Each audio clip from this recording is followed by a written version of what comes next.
రోహిత్ గదిలో అద్దం ముందు నిలబడి తలదూకుంటున్నాడు. అతను ఎప్పుడూ లేనిది ఈరోజు హుషారుగా కూనరాగం కూడా తీస్తున్నాడు. ఇంతలో వసు ఆ గదిలోకి వచ్చింది. రోహిత్, కళ్ళు మూసుకో అంది. ఏమిటి విశేషం అన్నాడు. కళ్ళు మూసుకోమంటుంటే చిలిపిగా అంది. అతను మంచం మీద కూర్చొని కళ్ళు మూసుకున్నాడు. పూర్తిగా మూసుకున్నావా? వసు చేతులు అతని మెడలో ఏదో ముడి వేసినట్టు అయింది. ఇప్పుడు కళ్ళు తెరు అంది వసు. ఏమిటిది? మెడలో వేలాడుతున్న నల్లటి తాడుని చూసుకున్నాడు. దానికి రూపాయి కాసంత హనుమంతుడి బొమ్మ వేలాడుతోంది. నాగరత్న గారు చెప్పింది, ఇది వేసుకుంటే దిష్టి తగలదట, చాలా మంచిదట అంది వసు. హనుమంతుడి బొమ్మ? అతను వెంటనే బొగ్గలు పూరించి పిడికిళ్ళు బిగించి అంటూ చెప్పాడు. ఓకే, ఈ బిళ్ళలో చాలా మహత్యం ఉంది. నాకు అప్పుడే 6 అడుగుల పైన తేలుతున్నట్లుగా ఉంది. కొండని అరచేత్తో మోసేయగలను అనిపిస్తోంది అంటూ నవ్వాడు. రోహిత్, నవ్వకు అంటూ అతని కళ్ళ మీద చేయి ఆనిస్తూ అంది వసు. రోహిత్ ఆ చేయి పట్టుకున్నాడు. వసు వెళ్ళబోతుంటే ఆపి దగ్గరికి తీసుకున్నాడు. నడుం చుట్టూ చేతులు వేసి కళ్ళలోకి చూస్తూ ఉండిపోయాడు.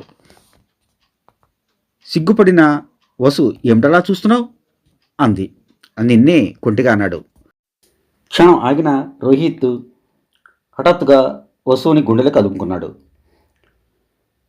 మనం పెళ్ళి ఎప్పుడు చేసుకుందాం అన్నాడు. వసు చెబుతున్న సంగతి మర్చిపోయినట్లుగా విషమంగా అతని వైపే చూస్తూ ఉండిపోయింది. చెప్పు, మనం పెళ్ళి ఎప్పుడు చేసుకుందాం అన్నాడు. వసు సమాధానం చెప్పలేనట్టు ఇంకా విప్పారిన నేత్రాలతో అలాగే చూస్తూ ఉండిపోయింది. వసు, నేను నిన్నే అడిగే, నువ్వు ఒప్పుకుంటే మామూలు వివాహం, నువ్వు ఒప్పుకోకపోతే నేను ఎత్తుకుపోయి రాక్షస వివాహం చేసుకుంటా. నా ఈ జీవితం నిజమేనా లేక కలా అని ఒక్కొక్కసారి అనిపిస్తూ ఉంటుంది. ఆ క్షణంలో వెంటనే వచ్చేసి నీ గుండెలో తలదాచుకుని నీ చేత ఇది నిజం అని చెప్పించుకోవాలనిపిస్తుంది. చెప్పు వసు, మనం వివాహం చేసుకుందాం అంటున్నాను. నువ్వేమంటావు? ఆగమంటే జీవితాంతం ఆగుతాను అంటున్న రోహిత్ నోటిని చప్పున తన చేతితో అడ్డం పెట్టింది వసు.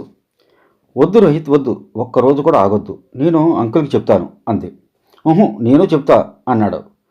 నేను చెప్పలేక నిన్ను ముందుకు తోశానని అనుకుంటారేమో అంకుల్. ఆయనకి పిరికితనం పోకడ ఒళ్ళు మండిపోతుంది అంటూ సందేహం చెప్పింది. నువ్వు చెప్తే నేను నిన్ను వల్ల వేసుకున్నానని అనుకుంటారేమో అంటూ భయపడ్డాడు. అయితే ఓ పని చేద్దాం, ఇద్దరం కలిసి చెప్దాం అంది. ఎలా? ఒకేసారి వెళ్ళి కోరస్గా మేం పెళ్లి చేసుకుంటున్నాం అని? అలా కాదు. మరి ఏ విధంగా? ఆయన భోజనం చేసి పైప్ కాలుస్తూ రిలాక్స్ అయిన మూడ్లో పడక కుర్చీలో కూర్చుంటారే అప్పుడు అంకుల్ అని నేను దగ్గరికి వెళ్ళి నేను వసు పెళ్లి చేసుకుంటాం అను. అమ్మో, ఇంకేమైనా ఉందా? ఒకవేళ నీ మాట వినగానే ఆయన ఒళ్ళు మండి వెంటనే తుపాకీ తీసుకుని నా వెంట పడితే? అలా చేయర్లే.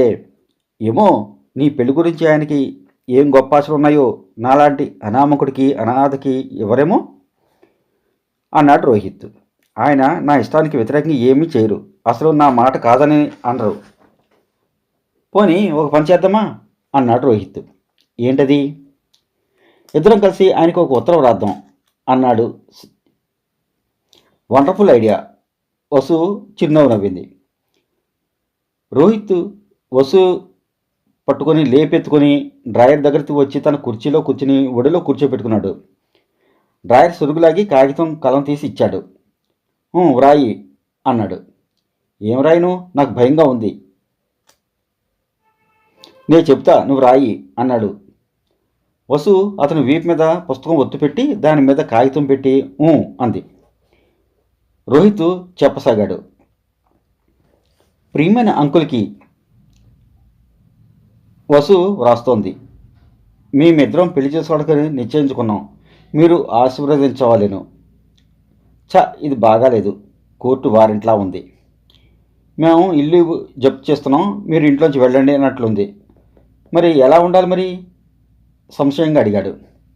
ఎలాగంటే ఆయన మనసులో ఏ కాస్త వ్యతిరేకత అనేది ఉన్నా అది మనం రాసే పద్ధతి మూలంగా పోవాలి అని తన మనసులో మాట చెప్పింది. రోహిత్ క్షణం ఆలోచించాడు. పక్కకి లాగి, పెన్ ఎలా ఇవ్వు అంటూ టేబుల్ మీద పెట్టి తనే రాయడం మొదలుపెట్టాడు. అతడి భుజం చుట్టూ చేయి వేసి వసు అతను వ్రాసే అక్షరాన్ని గమనిస్తోంది. డియర్ అంకుల్, నమస్తే. ఈరోజు వసు, నేను, మేమిద్దరం కలిసి మీకు ఒక షాకింగ్ న్యూస్ చెప్పబోతున్నాం. మేమిద్దరం వివాహం చేసుకోవాలని నిశ్చయించుకున్నాం. మాకు అంగీకారం కుదిరింది. కానీ మీ అంగీకారం కూడా లభ్యం అయితేనే ఈ వివాహం జరుగుతుంది, లేకపోతే జరగదు. మేము తొందరపడి నిర్ణయం తీసుకున్నామని మీకు అనిపిస్తే మీరు మమ్మల్ని మన్నించగలరు. మీ నిర్ణయం మీద మా ఇద్దరికీ అపారమైన గౌరవం ఉన్నాయి. ఇట్లు మీ రోహిత్. పక్కనే వసు అని తను కూడా సంతకం పెట్టింది. ఉత్తరం ఆయనకి ఎప్పుడు ఇవ్వాలి అంటూ అనుమానం వ్యక్తం చేసింది. ఆయన ఆఫీస్కి వెళ్ళేటప్పుడు కోటు జేబులు పెట్టేస్తాను అంది వసు. అదే నియం, సాయంత్రం వరకు మనకి టైం ఉంటుంది అన్నాడు నిట్టూరుస్తూ. ఈ చిన్న ఉత్తరం అతని జీవిత గమ్యం నిర్ణయించబోతుంది. ఒకవేళ అంకుల్ వద్దంటే అన్నాడు రోహిత్. వసు వెంటనే సమాధానం చెప్పలేదు. కాస్త ఆగి నేను చేసుకోను అంది. అతను కాస్త ఆగి అన్నాడు, నేను నీ కంటికి మళ్ళీ కనిపించను, ఇదే మన ఆఖరి కలయిక అంటూ దగ్గరికి తీసుకున్నాడు. ఇద్దరు అలాగే కూర్చుండిపోయారు. నాయుడు గారు వీడియో పార్లర్లో కూర్చొని పేపర్ చదువు చూస్తున్నారు. ఇంతలో ఓ 50 సంవత్సరాల ఆయన గొడుగు చంకర పెట్టుకుని వచ్చాడు. అతని నడక, వాలకం, ఆ చూపులు సంవత్సరాల తరబడి అతి వినయం ప్రదర్శించే వృత్తిలో బ్రతికిన వాళ్ళ అనిపిస్తున్నాడు. ముఖాన కనుబొమ్మలు మధ్యన ఉన్న బొట్టు ఆయన ఒక భక్తుడిగా తెలియజేస్తుంది. టేబుల్ దగ్గరికి వచ్చి నమస్కారం నాయుడు గారు అన్నాడు. నాయుడు గారు పేపర్ తీసి చూశారు. వచ్చిన వ్యక్తిని చూడగానే ఆయన ముఖం ఆనందంతో వికసించింది. ఆయనతో చాలాసేపు మాట్లాడిన తర్వాత ఆయన గుమ్మ వరకు పంపి మరోసారి వెనక్కి తిరిగాడు. ఆయన ఒక ఇల్లు కొనే ప్రయత్నంలో ఉన్నాడు. ఆ ప్రయత్నంలోనే ఆయనతో చాలాసేపు మాట్లాడాడు. ఇక అన్నీ సెటిల్ అయిన తర్వాత ఆయన పంపించేసి టైం చూసుకున్నాడు. 11:25 కావస్తుంది. వసు ఈ పాటికి తన బ్యాగ్లో పెట్టిన చీటీ చూస్తుందేమో. రోహిత్ ఫ్యాంట్ జేబులో కూడా చీటీ పెట్టాడు. పిల్లలిద్దరికీ ఈరోజు తన మనసు తెలియజేయాలనుకున్నాడు. ఇద్దరూ ఏమంటారో. ఆయన కోటు జేబులో చేయి పోనిచ్చి సిగరెట్ ప్యాకెట్ కోసం వెతుకు తీసుకుంటుంటే కాగితం కూడా తగిలింది. ఆయన జేబులో నుంచి చేయి తీశారు. చేతిలోకి సిగరెట్ ప్యాకెట్తో పాటు కాగితం మడత కూడా వచ్చింది. ఆయన దాన్ని ఆశ్చర్యంగా చూశాడు. కాగితపు మడత తీసి చూశాడు. అది ఒక ఉత్తరం. దాన్ని చదువుతూ అంకుల్ నమస్తే అని రాసింది. ఆ తర్వాత అక్షరాలు ఆయన చదివిన తర్వాత ఆయన కళ్ళు పరుగులు తీసిన కొద్దీ ఆయన ముఖంలో ఆనందాశ్చర్యాలు ముప్పాయి. ఓర్ని అనుకోసాగారు నాయుడు గారు. ఇక అంజమ్మ కూరగాయల లిస్టు వ్రాయాలని వచ్చింది.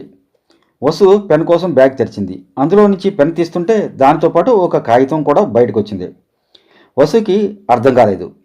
కాగితం మడత విప్పి చూసింది. అంకుల్ వ్రాశారు. అందులో ఇలా ఉంది: ప్రియమైన వసు, రోహితులకి, నేను దాదాపు నెల రోజుంచి ఈ మాట మీకు ఎలా చెప్పాలా అని సతమతం అవుతున్నా. మీ ఇద్దరు కలిసి సినిమాలకి షికార్లకి తిరుగుతుంటే నాకు చాలా చూడముచ్చటగా ఉంది. మీ జంటను చూస్తే కన్నుల పండుగగా ఉంది. ఎవరో ఏదో అంటారని నేనేం భయపడటం లేదు. మిమ్మల్ని మందలించబోవడం కూడా లేదు. జీవితాంతం మీ ఇద్దరిని ఇలా కళ్ళారా చూసుకునే భాగ్యం నాకు కలగజేయవలసిందిగా మిమ్మల్ని అర్థిస్తున్నా. ఇందులో నా స్వార్థం చాలా ఉంది. ఎందుకంటే నా శేష జీవితం మీ దగ్గర నిశ్చింతగా గడపాలని అనిపిస్తూ ఉంటుంది. నేను నా విషయం స్వార్థంగా ఆలోచించినట్టే మీరిద్దరూ కూడా మీ గురించి నిర్మోహమాటంగా ఆలోచించుకోండి. మీరు అసలు ఒకరి పట్ల ఒకరికి ఎలాంటి అభిప్రాయం ఉందో ఒకరికి ఒకరు అడిగి తెలుసుకోండి. నాకు తెలియజేయండి. నేను తొందరపడి ఉత్తరం రాసినట్టు మీకు అనిపిస్తే పెద్దవాడి చాదస్తంగా క్షమించి వదిలేసేయండి. నాకు మీరిద్దరూ ప్రాణం. ఇది మాత్రం అర్థం చేసుకోండి. మీ ఇష్టాన్ని ఆలోచనని నేను ఏమాత్రం వ్యతిరేకించడం. ఈ వయసులో మీ నీడగా బ్రతకాలని మాత్రం ఆశిస్తున్నా.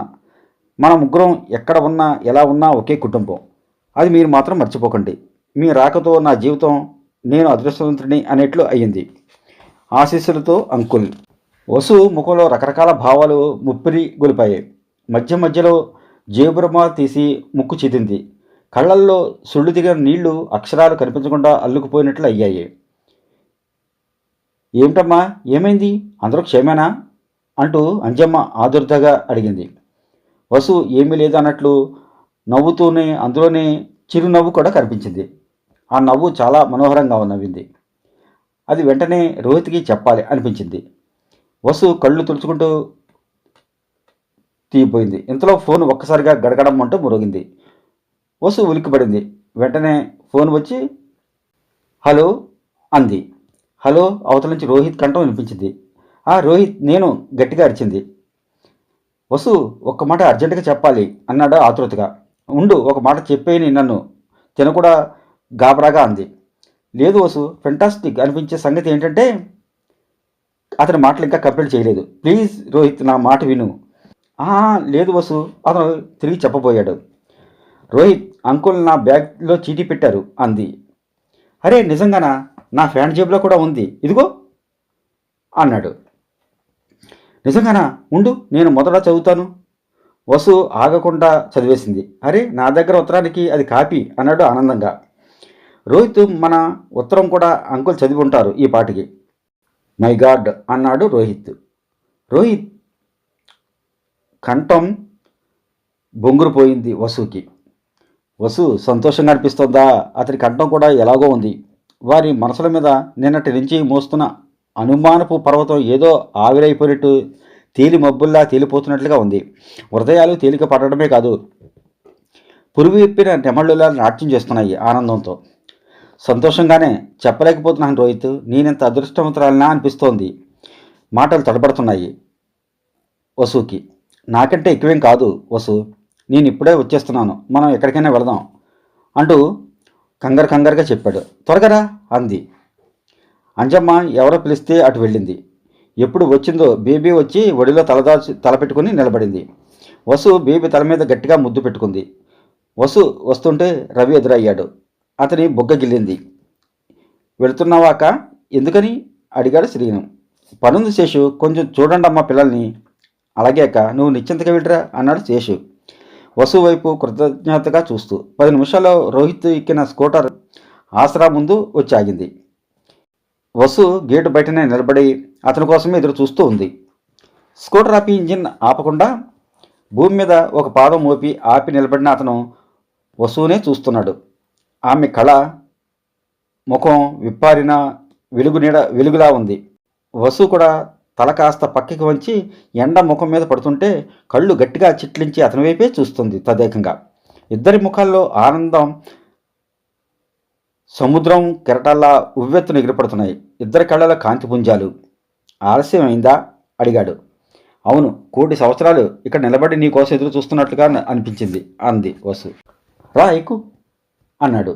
వసు కలలలాగా నడిచినట్టు వచ్చి అతని పక్కన చటుక్కుని కూర్చుంది. అతని నడుం చుట్టూ చెయ్యి గట్టిగా వేసి బిగించింది.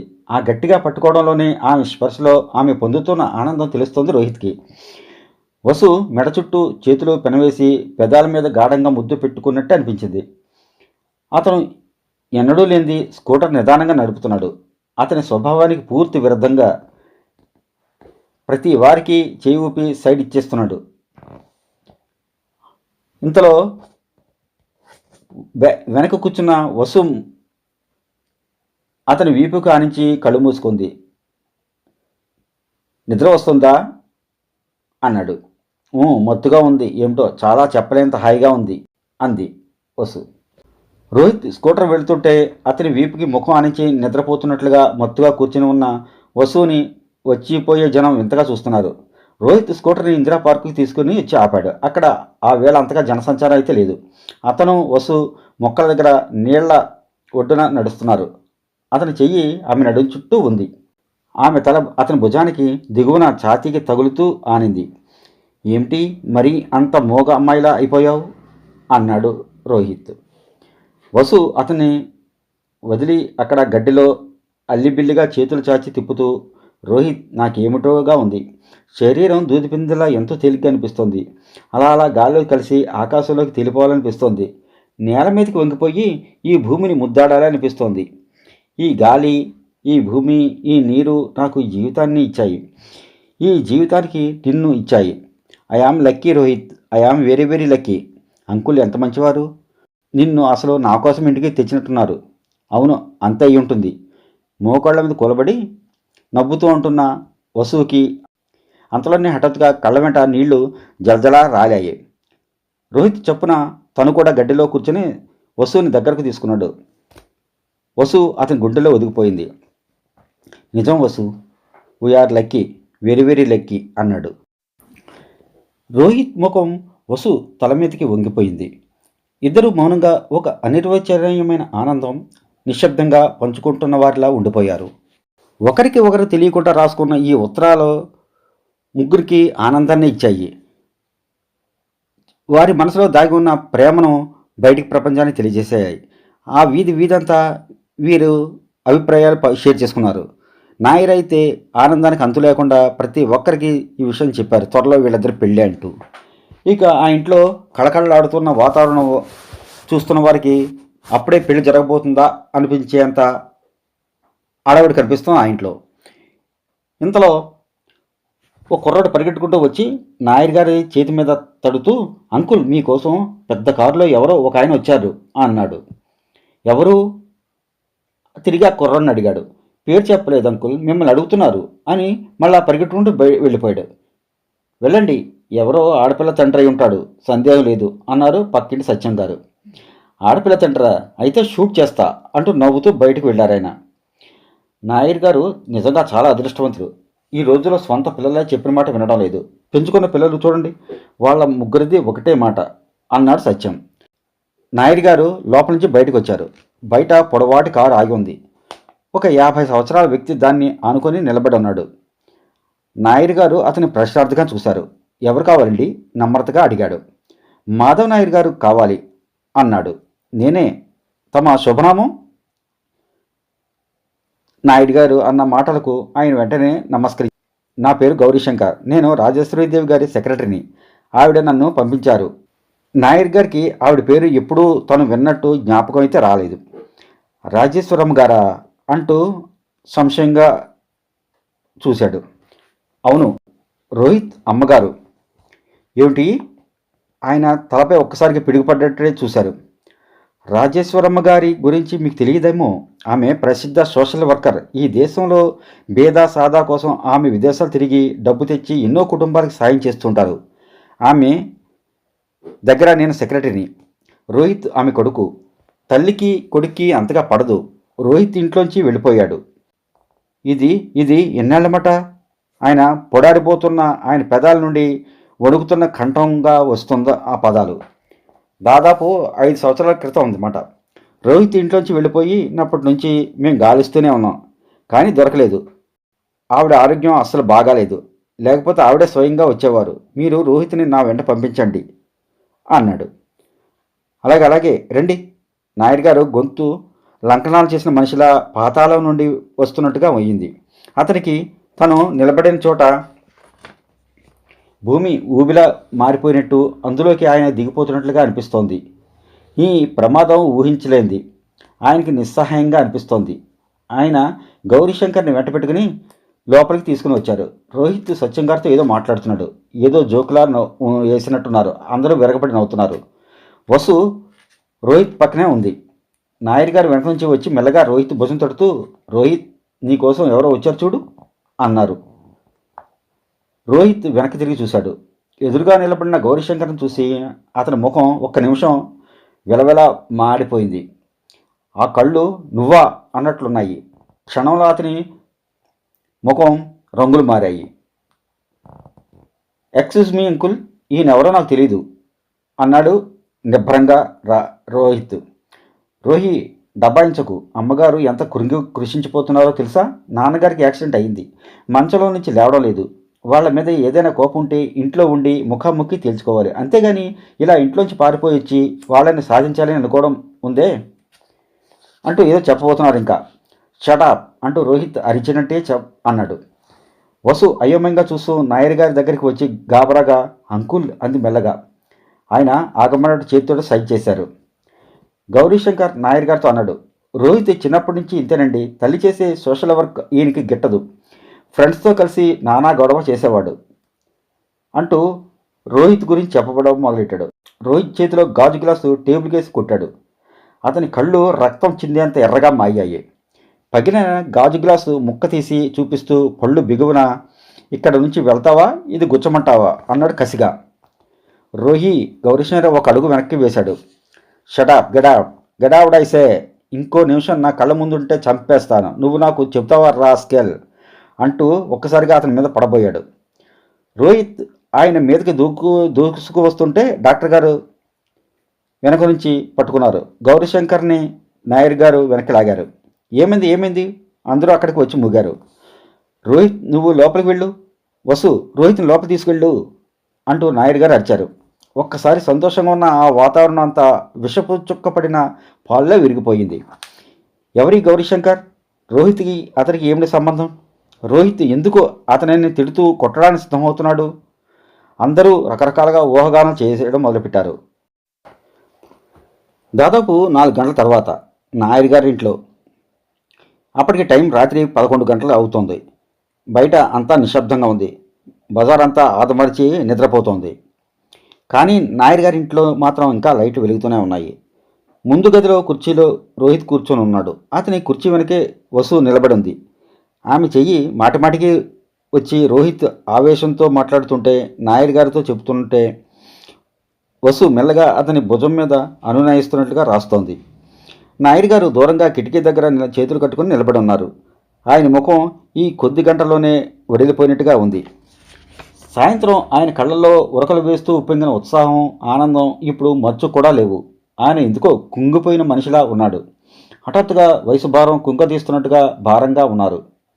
అక్కడికి దగ్గరలో మరో కుర్చీలో గౌరీశంకర్ కూర్చొని ఉన్నాడు. అతని ముఖం కూడా ఇక వాళ్ళతో అతని ముఖం కూడా వాదనకు ప్రతివాదనలతో అలసిపోయినట్టుగా ఉంది. ఆయన జేబులో నుంచి టవల్ తీసుకొని కళ్ళజోడు తుడుచుకొని తిరిగి పెట్టుకున్నారు. రోహిత్ అంటున్నాడు సడన్గా, అంకుల్, ఇప్పుడు మీరు చెప్పండి, నేను ఇల్లు వదిలి రావడంలో తప్పు ఉందా? అది అసలు నా ఇల్లు అనిపించుకుంటుందా? అతని కంఠంలో ఆవేశం, రోషం పోటీ పడుతున్నాయి. నాయుడు గారు తన మనసుని పిండేస్తున్న బాధని మనసులోనే వెనక్కి నెట్టేశారు. కిటికీ దగ్గర నుంచి కదిలి వచ్చి రోహిత్ ఎదురుగా ఉన్న కుర్చీ అంచుల మీద కూర్చుంటూ చాలా స్థిరమైన స్వరంతో, ఎలాంటి భావోద్రేకం లేకుండా, రోహిత్, నువ్వు చెప్పిందంతా విన్నా. నాకు అంతా అర్థమైంది.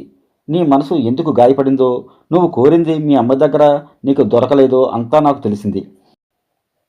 ఆయన కాస్త ఆగి శరీరంలో పారిపోతున్న శక్తిని కూడదీసుకొని చెప్తున్నట్లుగా అన్నారు.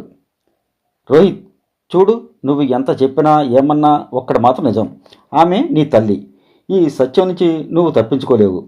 ఆవిడ నీ పట్ల తప్పు చేసింది నిజమే. నీ పట్ల బాధ్యతగా ప్రవర్తించలేదు, అది నిజమే. నేను కాదనడం లేదు. కానీ నువ్వు ఆవిడ చేసిన తప్పు చేయకూడదు. ఇది ఒకరి కోసం ఒకరు చేయటం కాదు. నైతికంగా ఎవరి బాధ్యత వారు నిర్వర్తించాల్సిన పని. పిల్లలు పెద్ద అయితే మనల్ని చూస్తారా లేదా అనే స్వార్థంతో తల్లిదండ్రులు పిల్లల్ని చూడకూడదు. వాళ్ళు మన పిల్లలు, మనం వారిని కన్నాం కాబట్టి రెక్కలు వచ్చే వరకు వాళ్ళని పెంచి పెద్ద చేయడం అనేది తల్లిదండ్రుల నైతిక బాధ్యత. అలాగే పిల్లలు పెద్దవాళ్ళు అయిన తర్వాత తల్లిదండ్రులు చిన్నప్పుడు మనల్ని చూసారా లేదా అనుకోకుండా వార్ధక్యంలో వారు తప్పులు చేసినా క్షమించి వదిలేసి వారిని ఆదుకుని కనిపెట్టి చూడడం వారి నైతిక బాధ్యత. ఇది ఎవరికి వారు స్వయం నిర్ణయం తీసుకోవాల్సిన విషయం, ఒకరికి ఒకరు చెప్పే సలహా కాదు. మా అమ్మ విషయంలో నేను వయసులో ఉండగా క్షమించలేదు, కానీ ఉద్యోగంలో నా తోటివారు తప్పులు చేస్తే క్షమించాను. ఇరుగు పొరుగు వారు అన్యాయంగా మాటలు అంటే పోనీలే అని సరిపెట్టుకున్నా. నేనే ఎక్కడో ఎన్నో రకాలుగానో రాజీ పడుతూ వచ్చా. ఇప్పుడు అనిపిస్తోంది, నేను ఇన్ని చోట్ల రాజీపడ్డానే, ఇంతమందిని ఇలా అర్థం చేసుకుని క్షమించి వదిలేశానే, మా అమ్మని ఎందుకు క్షమించలేకపోయాను అని. దానికి కారణం కూడా నాకు తెలుసు. మన ఈ జీవితంలో ఎవరిని ఎక్కువగా ప్రేమిస్తామో వారు తప్పులు చేస్తే మనం క్షమించడం. నా జీవితంలో కూడా అంతే జరిగింది. నువ్వు చెప్పిన దాన్ని బట్టి వింటే మీ అమ్మ దగ్గరగా ఉండాలని నువ్వు తవతలాడావు. నీ మనసుని ఆవిడ గుర్తించలేకపోయింది. ఆలోచించు, ఇది క్షమించరానంత నేరం కాదేమో. ఆవిడ జీవన సరళిలో ఆ వేగం, ఆ బిజీ అలాంటిది. ఆవిడనేమో చూస్తే నాకు కోపం రావడం లేదు రోహిత్, నిజంగా జాలేస్తుంది. మన చుట్టూ చాలామంది ఇంతే. ఈ జీవన వేగంలో మనసులు పారేసుకుని మరలా బ్రతుకుతూ దేనికోసమో దొర్లుకుంటూ వెళ్ళిపోతుంటారు.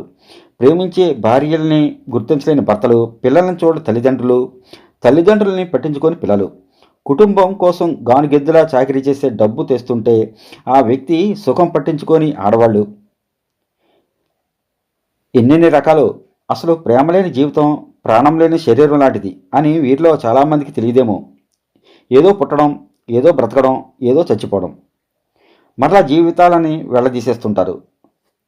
వాళ్ళు ఈ మూర్ఖత్వమే వాళ్ళ అదృష్టమేమో. మనిషికి ఆలోచన తెలిసినప్పటి నుంచి బాధే. కాబట్టి ఇది నీ అంతర్యానికి సంబంధించిన ప్రశ్న. నువ్వే నిర్ణయం తీసుకోవాలి. నీ కర్తవ్యం నువ్వు నెరవేర్చుకో. మీ డాడీ నీ కోసం తప్పిస్తున్నారని ఆయన అంటున్నారు. ఒక్కసారి వెళ్ళి చూస్తే వచ్చే నష్టమేమీ లేదేమో అన్నారు. రోహిత్ తల చేతిలోకి దించుకొని కూర్చున్నాడు. అతని జీవితంలో మళ్ళా ఇలాంటి క్షణం వస్తుందని అతను కల్లో కూడా అనుకోలేదు. రోహిత్, వసు అతని చేతి మీద తట్టింది. అతను తలెత్తి చూశాడు. వసు అతని కళ్ళలోకి చూస్తూ చెప్పింది, వెళ్ళిరా రోహిత్, సందేహించకు. బ్రతికుండగా తల్లిదండ్రులని దూరం చేసుకోవడం ఎంత దురదృష్టం. అపోహలు, అభిప్రాయ భేదాలు ఉంటే ముఖాముఖి అడిగి తేల్చి చేసుకోవాలి. కనీసం నేను అలా అనుకుంటాను అంది. రోహిత్ వసు కళ్ళలోకే చూస్తున్నాడు. వెళ్ళి రోహిత్, సందేహించకు. నువ్వు వెళ్ళకపోతే ఆ కఠిన హృదయం ఉందే, అది నేను భరించలేను. అతని చెయ్యి వసు చేతి మీద ఆనిది. ఆ స్పర్శ వసుకు తెలుసు. అతనికి ఇష్టం లేకపోయినా వసువు కోసం చేస్తున్నప్పుడు తీసుకునే నిర్ణయం అది. థ్యాంక్ యూ, సజ్జల నయనాలతో అంది వసు. ఈరోజు మా అమ్మగారు మా ఇంటికి వరాల మూట వచ్చేస్తారు, గౌరీశంకర్ అంటూ హుషారుగా లేచాడు. ఇక అమ్మగారు అమ్మగారు గౌరీశంకర్ పిలుస్తూ వడివడిగా అడుగులు వేస్తూ ముందు గబగబా ఇంట్లోకి వెళ్ళాడు. రోహిత్ వెనక వస్తున్నాడు. ఎంత వద్దనుకున్నా అతని ముఖం అంత విహీనంగా అయింది. అతని మనసు విరిగింది. ఈ ఇంటి ఆవరణలో అడుగు పెడుతుంటే అతని గుండెలు చిత్రంగా స్పందించకసాగాయి. కుడివైపు కార్ల షెడ్లు అలాగే ఉంది. అక్కడ రంగయ్య తాత కూర్చునే స్టూలు అలాగే ఉంది. తను వెనక నుంచి అతని వీపు మీద ఎక్కి బట్టతల మీద చేతులతో తబలా వాయించేవాడు. తోటమాలి తన చేత ఆ రోజున వాయించిన ఆ చిన్నారి మొలక తెల్లపూలు చెట్టు ఎంత పెద్దదయ్యిందో. విరగబూసిన నేస్తం, నీకోసం ఎదురు చూస్తున్నా అన్నట్లుగా తెల్లని పూల నేల మీద రాల్చి నిలబడి ఉంది. అతను సింహద్వారం వేసి క్షణం సేపు ఆగాడు. తను మళ్ళా ఇంట్లో అడుగుపెట్టే అవసరం వస్తుందని కల్లో కూడా అనుకోలేదు. అతను మెల్లగా పాదం తీసి లోపలికి అడుగుపెట్టాడు. గౌరీశంకర్ మాట లోపల ఎక్కడో అమ్మగారు అనిపిస్తుంది. రోహిత్ ఫ్యాన్ జేబులో చేతులు పెట్టుకుని హాల్లో ఒంటరిగా నిలబడ్డాడు. ఇల్లంతా ఒక్కసారికి తన కళ్ళు తిరిగాయి. ఇల్లంతా నీట్గానే ఉంది. ఎక్కడి సామాన్ అక్కడ చెక్కు చెదరకుండా ఇంటి యజమానురాలి పర్యవేక్షణ బాగా ఉన్నట్టుగా రవ్వంత దుమ్ము కానీ ధూళి కానీ లేకుండా అందంగా హుందాగా ఉంది. ఇల్లంతా ఇదివరకట్లా ఎక్కడ పడితే అక్కడ మూగిన జనంతో సందడిగా కాకుండా నిశ్శబ్దంగా రాజుగారు కొలువు తీరి వెళ్ళిపోయిన తర్వాత ఉండే దర్బార్లా నిర్మానుష్యంగా ఉంది. రోహిత్ కళ్ళ ముందు మరో దృశ్యం కదులుతోంది.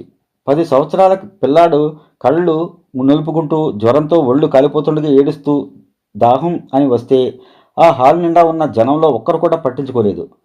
వారిలో నాటకాలు వేసేవాళ్ళు, ఉద్యోగాల ప్రయత్నం మీద వచ్చిన వాళ్ళు, కూతుళ్ళని వెంట పెట్టుకుని పిల్లిళ్ల ప్రయత్నాల మీద వచ్చిన వాళ్ళు, కోర్టులో కేసులుంటే చూసుకోవడానికి వచ్చిన వాళ్ళు, ఒకరేమిటి రకరకాల వాళ్ళు రైల్వే ప్లాట్ఫామ్ మీద ఉన్నట్టుగా ఎవరి సోది వారు చెప్పుకుంటూ కూర్చునే ఉండేవారు.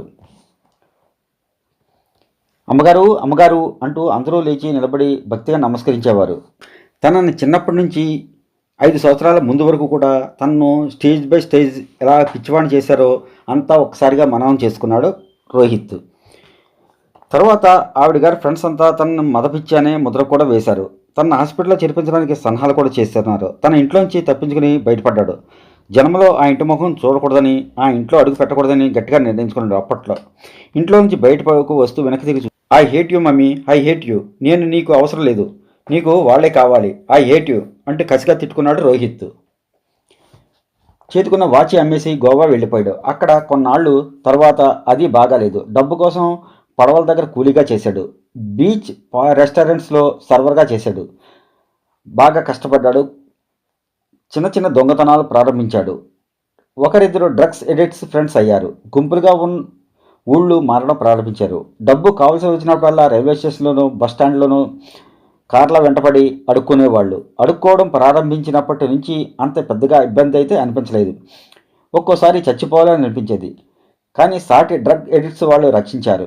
నాకెవ్వరూ లేరు, నేను ఎవ్వరికీ అవసరం లేదు అని తను ఏడిస్తే, అరే బాయ్, మనకి మనం ఉన్నాం, అది చాలు, ఇంకోరు ఎందుకు అంటే ఇంకోరు, అరే బ్రదర్, నేను ఉన్నాను నీకు, మన ఇద్దరికీ ఈ అవకాశం ఉంది, భూమి మీద ఈ గాలి ఉంది అంటూ ఓదార్చారు. ఇదంతా నిషాలో చెప్పే మాటలు. తర్వాత ఎవరు ఏమన్నారో ఎవరికీ గుర్తుండదు. ఆ విధంగా తన జీవితం ఒక చీకటి కోపం అయిపోయింది. ఇలా మననం వేసుకుంటున్న రోహిత్ ఒక్కసారిగా ఉలిక్కిపడి అటువైపు చూశాడు. రోహిత్ రా లోపలికి గౌరీశంకర్ కేక పెట్టాడు. రోహిత్కి ఎందుకో ఒక్కసారి వెనక్కి తిరిగి వెళ్ళిపోవాలని అనిపించింది. 5 సంవత్సరాల తర్వాత మళ్ళీ ఈ ఇంట్లో అడుగుపెట్టాడు. ఈ ఇంట్లోంచి ఎవరూ చేతులు చాస్తూ తనని దగ్గర తీసుకోవడం రాలేదు. ఈ ఇంట్లో మార్పేం లేదు. ఈ ఇల్లు ఎందరికో ఆశ్రయం ఇచ్చి ఉండొచ్చు, కానీ తనని మాత్రం వీధిలోకి నెట్టేసి బజారు పాలు చేసింది. అయినా సరే చిత్రంగా ఈ ఇల్లంటే తనకి ఇంకా ఇష్టంగానే ఉంది. గౌరీశంకర్ అప్పటికే బయటికి వచ్చాడు. రా అమ్మగారు స్నానం చేస్తున్నారు, నాన్నగారు పిలుస్తున్నారు నిన్ను. రోహిత్ అయిష్టంగానే ఆయన గదిలోకి వెళ్ళాడు. అక్కడ తండ్రి మంచం మీద పడుకొని ఉన్నాడు. గౌరీశంకర్ కిటికీ కట్టిన లాగుతూ చెప్పాడు. 2 ఏళ్ల క్రితం నాన్నగారు యాక్సిడెంట్ అయ్యింది. వెన్నెముకకి దెబ్బ తగిలింది. మంచంలో నుంచి లేవలేరు. అప్పటికే ఆయన 2 చేతులు చాచాడు. రోహిత్ ఆ పిలుపు ఆక్రందనలా ఉంది. రోహిత్ క్షణంసేపు ఆయన వైపు చూశాడు. ఆయన ముఖంలో ఒంటరితనం, అశాంతి, వాటి కోరల్లో చిక్కుకుని చిత్రహింసకి గురవుతున్న ఆయన ఆత్మ ఆ చిక్కిన కళ్ళల్లో కనిపిస్తోంది. రోహిత్ ఆయన పిలిచిన ఆ పిలుపుకి అతను దగ్గరగా వెళ్లకుండా ఉండలేకపోయాడు. వెళ్ళి మంచం మీద తల దగ్గర కూర్చున్నాడు. ఆయన చిన్నపిల్లాడిలా అతన్ని దగ్గర తీసుకుని ఏడ్చేశాడు. రోహిత్, నన్ను క్షమించు, నేను చాలా పొరపాటు చేశాను. అది తెలుసుకునేసరికి నువ్వు దూరం అయ్యావు. నిన్ను వెతుక్కుంటూ రావడానికి ఈ యాక్సిడెంట్ అయింది. నన్ను క్షమించు. ఆయన కళ్ళల్లో ఈరోజు బామ్మ కళ్ళలో ఉండే ఒంటరితనం కనిపిస్తోంది. అనారోగ్యం, ఒంటరితనం, అశాంతి ఆయన్ని బాగా కృంగతీసిన మనిషిలా ఉన్నారు. నువ్వు నా కంటికి కనిపించావు, అదే చాలు. ఇక నేను పోయినా పర్వాలేదు. రోహిత్, మీ అమ్మ నేను మాయాలోకంలో పడి నిన్ను పోగొట్టుకున్నాం. మమ్మల్ని క్షమించిన ఆయన, నేను చాలా తప్పు చేశా, నిన్ను అర్థం చేసుకోలేకపోయాను అంటూ ఆయన రోధించడం మొదలుపెట్టారు. రోహిత్ మనసులో కఠినత్వం క్రమంగా కరిగిపోతోంది. తండ్రిని దగ్గరికి తీసుకున్నాడు. నేను ఎక్కువ కాలం బ్రతకను, నన్ను వదిలి వెళ్ళిపోవదని మాట ఇవ్వు అంటూ తన చేతిలోకి రోహిత్ చేతిని తీసుకున్నాడు. డాడీ, రోహిత్కి గొంతు పెగలడం లేదు. ఆయన పశ్చాత్తాపం అతనికి అర్థమవుతోంది. ఇంతలో బయట గౌరీ అని పిలుపు వినిపించింది ఆవిడ కంఠం. ఇక్కడ ఉన్నామమ్మా. ఆయన చప్పున బయటికి వెళ్ళాడు గౌరీశంకర్. వచ్చాడా? వచ్చాడమ్మా. గదిలో తండ్రి దగ్గర ఉన్నారు. ఆవిడ గదిలోకి వచ్చింది. వస్తూనే కొడుకు వైపు చూడలేదు, భర్త వైపు చూడలేదు. భర్త మంచం దగ్గరికి వెళ్ళి మంచం అంచుకి తల ఆనించి ఏడవడం మొదలుపెట్టింది. రోహిత్, వెళ్ళి మీ అమ్మని దగ్గర తీసుకో అన్నాడు తండ్రి. రోహిత్ వెళ్ళలేకపోయాడు. నాకు తెలుసండి, నేను వాడిని అశ్రద్ధ చేశా, నన్ను క్షమించడు. ఆవిడ ఇంకా ఏడ్చేసింది. మమ్మీ, రోహిత్ ఆవిడ దగ్గరికి వెళ్ళాడు. నాకు తెలియలేదు ఏమిటో, ఈ సేవ, ఆ మీటింగ్స్ అదే పరమార్థం అనుకున్నా. ఏం చెప్పడానికి నోరు రావడం లేదు. మీ నాన్న యాక్సిడెంట్ అయిన తర్వాత నా కళ్ళు తెలుసుకున్నాయి. నేను చేసిన తప్పు ఏమిటో అర్థమయ్యింది. రోహిత్, నన్ను క్షమించరా. ఆవిడ బేలగా చూసింది. మమ్మీ, అతను తల్లిని దగ్గరకు తీసుకున్నాడు. ఇప్పుడు ఆ మాటలు ఏమీ వద్దు. అతను చిన్నపిల్లని దగ్గరికి తీసుకున్న తల్లిలా ఆవిడని ఓదార్చాడు. కాసేపు అయిన తర్వాత ఆవిడ వెక్కిళ్ళ మధ్య అంది, నువ్వు వచ్చావు, నాకు ఇప్పుడు ధైర్యం వచ్చింది. నా బెంగ తీరిపోయింది. నా చుట్టూ రాక్షసులా వీళ్ళంతా నన్ను పీక్కుతుంటున్నారు అంది రాజేశ్వరీదేవి. ఇక్కడ నాయర్ గారి ఇంట్లో వసు కిటికీలో కూర్చొని బయట ప్లేగ్రౌండ్లో ఆడుకుంటున్న పిల్లల్ని చూస్తోంది. వాళ్ళంతా స్వేచ్ఛగా నవ్వగలుగుతున్నారు. వాళ్ళని చూస్తుంటే ఎన్నడూ లేనిది ఈ రోజున ఈర్ష్యగా అనిపిస్తోంది. రోహిత్ తన ఇంట్లోంచి వెళ్ళి ఇప్పటికీ దాదాపు 4 రోజులు అవుతోంది. అతను ఆ రోజున తను అంకుల్ని బలవంతంగా పంపగా వెళ్ళిన వ్యక్తి మర్నాడు సాయంత్రం తిరిగి వచ్చాడు. నేను అక్కడ చూడాల్సిన పనులు కొన్ని ఉన్నాయి, అవి చూసి వచ్చేస్తా. కారులో లాయర్ గారు ఉన్నారు, మళ్ళీ రేపు వస్తాను అని హడావిడిగా వెళ్ళిన మనిషి ఇంకా ఇంతవరకు రాలేదు. అదే వారంలో వసుకి ఆసరాలో ఉద్యోగం పోయింది. వసు వంటవాడితో కలిసి డబ్బు కాజేసి పిల్లలకి సరిగ్గా అన్నం పెట్టడం లేదని ఉద్యోగులను తీసేసిన కాగితం ఆమె చేతిలో పెట్టారు. వసుకి మతిపోయినట్టయింది. సుశీలాదేవికి ఫోన్ చేస్తే ఊళ్ళో లేరు అన్నారు. ఇంటికి వచ్చి నాయర్ గారికి చెప్పింది Vasu. What is this nonsense అన్నారు ఆయన. ఆయన వెంటనే బట్టలేసుకొని మండిపడుతూ సుశీలాదేవి ఇంటికి వెళ్ళారు. ఆయన హడావిడి చూసి వెంట సత్యాన్ని కూడా పంపింది వసు. ఆవిడ ఊళ్ళోనే ఉందట. నాయుడు గారు ఉద్యోగంలో నుంచి నోటీస్ ఇవ్వకుండా మేము తీసేస్తాం అని మొదటే చెప్పిందంట. మీ ఉద్యోగం, మీరు గో టు హెల్. ఈ వంటవాడితో కలిసి డబ్బు కాజేసి పిల్లలకి సరిగ్గా అన్నం పెట్టలేకపోవడం ఏంటి? అది రోజు చేయకపోయారంటే అందరినీ కాలు కాలు కీలు కీలు విరిచేస్తాను అంటూ ఆవేశపడ్డాడు. మిస్టర్ నాయర్, అనవసరంగా మాటలు మీరారంటే ముందు మీకు ఆ స్థితి వస్తుంది అంటూ హెచ్చరించారు. వంటవాడు కాజేసినట్టు రుజువు అయింది. ఇదిగో సాక్ష్యాలు. ఆవిడ కొన్ని రసీదులు చూపి పడేసింది. అది మా వసేగా ముందు పట్టించి మీకు రిపోర్ట్ ఇచ్చింది. అది అతి తెలివితో చేసిన పని. అందులో వసూకి కూడా బాగా ఉంది అని వంటవాడు చెప్పాడు. అది మీరు నమ్మారా మేడం? ఆయన నిలదీస్తూ అడిగాడు. నా సంగతి అనవసరం. ఈ కేసు తేలే వరకు అందరినీ సస్పెండ్ చేశాం. ఇక మాట్లాడకండి, వెళ్ళండి కటువుగా అంది సుశీలాదేవి. మేడం, మీరేనా ఈ మాటలు మాట్లాడేది? వసూని మీరు నెల రోజుల క్రితమే ఎంత ఖర్చు మెచ్చుకున్నారు? అనవసర ప్రసంగం చేశానే అని ఇప్పుడు బాధపడుతున్నా కర్కశంగా అన్న సుశీలాదేవిని ఆయన బలగుద్ది చెప్పారు. కాదు మేడం, ఒక రోజుకి మీరే అనవసరంగా వసూని ఇరికించానే అనే పశ్చాత్తాపడతారు. I will hate you. ఆయన ఆవేశంగా వస్తుంటే సుశీలాదేవి తమ్ముడు అసలు రహస్యం చెప్పేశాడు. రమ్య వాళ్ళు అమ్మ ఫోన్ చేసి చెప్పిందట. ఆవిడకి రాజేశ్వరి గారు ఈ పని జరిపించాలని కబురు చెప్పారట. రాజేశ్వరీదేవి గారా? ఆవిడెవరు? ఆయన ప్రశ్నించారు. మన రోహిత్ వాళ్ళ అమ్మగారు, సచిన్ చెప్పాడు. ఆవిడా అంటూ ఆయన ఆశ్చర్యపోయాడు. ఇంటికి వచ్చారు. నాయర్ గారు ఇదంతా చెప్పలేదు, కానీ సత్యం గారు చెప్పకుండా ఉండలేకపోయారు. జరిగిందేదో జరిగింది, మీరు బాధపడకి అంకుల్ అంది వసు. పడినమ్మా, బాధపడను, అసలు పడను. ఈ లోకం సంగతి నాకు తెలుసుగా. మనిషి మానవత్వం చూపిస్తూ చెంపపెట్టు కొట్టే రోజులు ఇవి. దగ, మోసం, స్వార్థం ఇవి ఉన్నవాళ్లే ఎందుకు బాధపడుతున్నారో ఇప్పుడు అర్థమవుతుంది. రోహిత్కి నేను మానవత్వం గురించి వాళ్ళ అమ్మ దగ్గరికి పంపించాను. ఇది ఆవిడ మనకిచ్చిన బహుమతి. దొంగ అని ముద్ర వేయించి మరీ ఉద్యోగం నుంచి తీసేసించింది. ఆవేశపడ్డాడు నాయర్ గారు. అంకుల్, ఆవేశపడకండి, మీకు బీపీ వచ్చేస్తుంది అంది వసు కంగారు పడుతూ. రోహిత్ వస్తాడని ఎదురు చూస్తున్నారు, కానీ అతను రాలేదు. 2 రోజుల తర్వాత అతను తండ్రి పోయాడని తెలిసింది. నాయుడు గారు కోపం తగ్గించుకొని చూడడానికి వెళ్ళారు. సాయంత్రానికి తిరిగి వచ్చారు. ఆయన చూడగానే వసు ఆతృతగా రోహిత్ కలిశాడా అంటూ అడిగింది. ఊహు, ఎంతమందో జనం, ఇసుక వేస్తారు రావడం లేదు. అతను లోపల ఎక్కడో తల్లి దగ్గర ఉన్నాడట. తండ్రి పోయి కూడా 20 రోజులు అయ్యింది. రోహిత్ రాలేదు, కనీసం కబురైనా చేయలేదు. జగదీష్ చంద్ర వసుకి ఆసరాలో మళ్ళీ ఉద్యోగం ఇప్పిస్తానని ఇంటికి వచ్చి చెప్పాడు. వసు వద్దు అని ఖచ్చితంగా చెప్పింది. నాయర్ గారు కూడా వసుని ఆసరాలో మళ్ళీ అడుగుపెట్టనీయకూడదని గట్టిగా నిర్ణయించుకున్నారు. అతను నిరాశగా వెళ్ళిపోయాడు.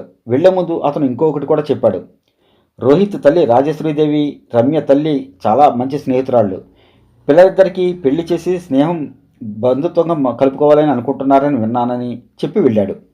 ఆ మాట వినగానే వసు స్థాణువులా అయిపోయింది.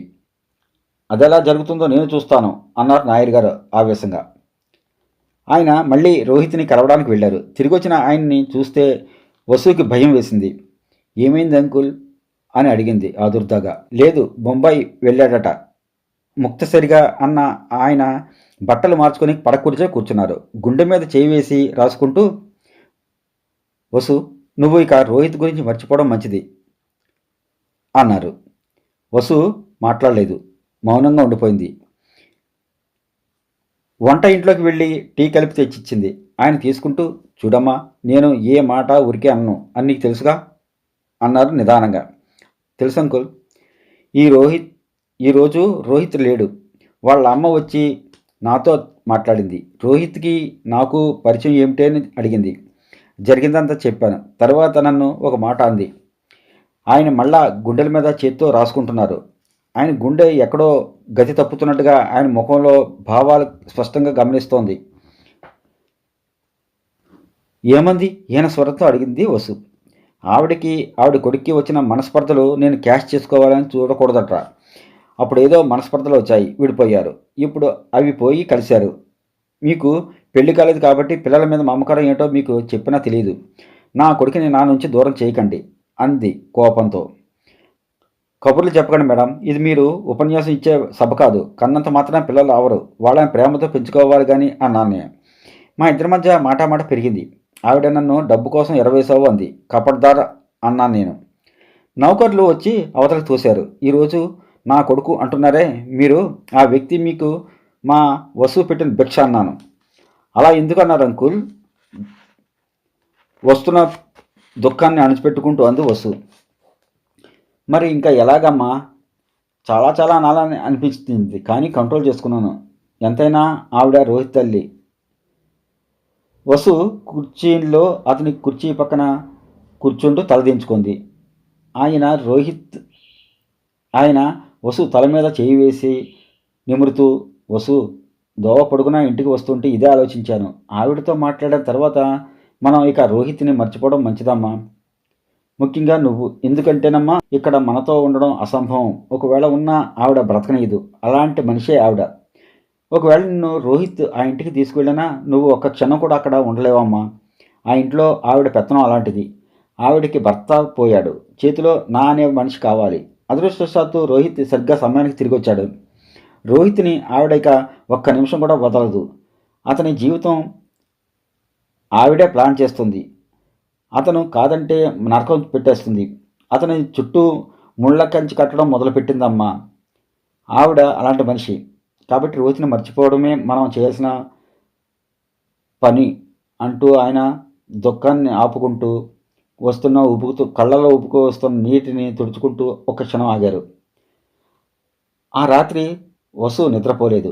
ఇన్ని రోజుల నుంచి ఏ కాస్త శబ్దం అయినా రోహిత్ వచ్చాడనే పరిగెత్తుకుంటూ వెళ్ళి చూసేది తలుపు దగ్గరికి. అతను తప్పక వస్తాడనే గుండె ధైర్యం రోజు రోజుకి చెరిగిపోతోంది. క్షణక్షణం అతని జ్ఞాపకాలు వెంటాడుతున్నాయి. గదిలోకి వచ్చి చూస్తే నిలువుటద్దం అతని జ్ఞాపకాలు గుర్తుకొస్తున్నాయి. మందు గదిలోకి వెళితే ఆ పడకుర్చి రోహిత్ తన గుండె చప్పుడును అర్థం చేసుకున్నాడు అని మురిసిపోతున్న క్షణం ఈరోజు అదే గుండె గుప్పెట్లోనే బందీగా మిగిలిపోవడం తనను కలిచివేస్తోంది. తెరిచిన నా గుండె ఈ క్షణం నా గుప్పెట్లోనే బందీగా నలిగిపోతుంది. వసు మాటలకు చూపులకు అర్థాలు కనిపించడం లేదు. మౌనంగా రోదిస్తూ అలాగే నిశ్చేష్టంగా ఉండిపోయింది. శుభం.